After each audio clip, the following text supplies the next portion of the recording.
2 часа по полноќ и Битола и Битолско беа зафатени од врнежи од дожд. Имено се наоѓаме кај реката Црна, која што е зад мене и според информациите од надлежните низиниот водостој е зголемен за 90 сантими. Нема опасност од поплави, така барем информираат и од општина Новаци, кои што велат дека за да прелее Црна неопходни се над максимум, односно 4 метра над нивото. Имено општина Новаци е една од општините кои што има искуство со поплави, како што беше нели невремето кое што го зафати Скопје во изминативе денови. Продолживме кон општина Новаци, каде наидовме на спуштени знамиња на половина Копје. Градоначалникот Котески не информираше за состојбата со потенцијална поплава на територијата на Новаци и одлуката донесена на вонредната седница на Советот на општината. Овие дождови, кои навистина во текот на ноќта и денес беа во доста обилни, имаше мерењата покажуваат дека на одредени места се околу 75 литри на квадратен метар.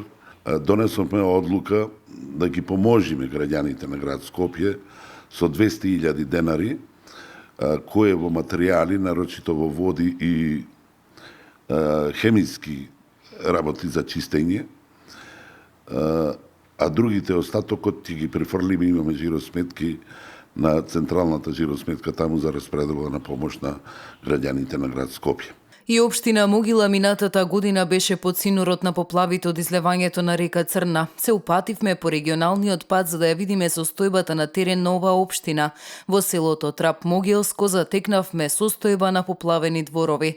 Има ли дворови поплавени? Има. Како беше синоќа? Па не сабајле, најческа не. Сабајлево значи? Да. Оти не беше дојдена уште водата. Градоначалникот Пивковски, запознат со состојбата во Трап, истакна дека веќе пристапиле кон санирање на проблемот со цел да го заштитат селото и жителите од поголеми поплави. Она што се случи во Скопје трагедија. Могилчани тоа го почистило пред година и пол.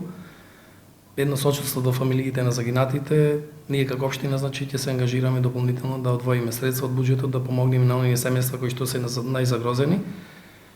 Бурно се следеше синоќа ситуацијата, значи беше страшно. Едно невреме огромно со секавични удари, со могилчани се потресени од поплавите и значи во изминатата ноќ и до сабелешните часови некаде се забранати од 32 до 45 литри вода на метар квадратен, што значи дополнително не се загрозува ситуацијата на територија на општина Могила со исклучок на едно населено место во Трап, каде што од нивите од парцелите пропусти на новиот регионален пат, каде што имаше навлегување од полето навлегување во селото, го санкциониравме тоа во сабелешните часови со скипот и мислам дека доколку биде вакво променливо време со непреголеми обилни дождови, дека ова нема да предизвика поголеми штета и влијание врз животот на граѓаните во општина Могила. Пелагонија, односно и Битола и Могила и Новаци минатата година се бореа со поплави.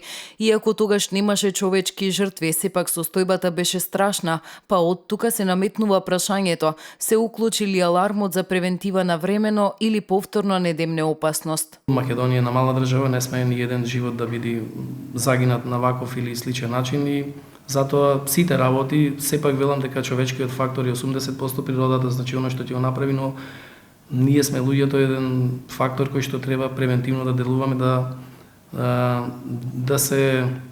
да си го подобриме, значи квалитетот на живење и да се заштитиме од вакви несакани последици, затоа што климатските промени допрва доаѓаат, не знаеме што ќе се случи утре и затоа велам посвесно сите граѓани, не е само локалната самоуправа или владата на Република Македонија, значи сите ова на свој начин значи да направат една мала самопридонес да се заштитат самите себе си. Надежите на Битола и Битолско остануваат со погледите свртени кон небото, со цел да се смири состојбата со врнежите, истите да не се интензивираат како не би паднале во немилост на природата, за која за жал во последно многу малку се грижиме.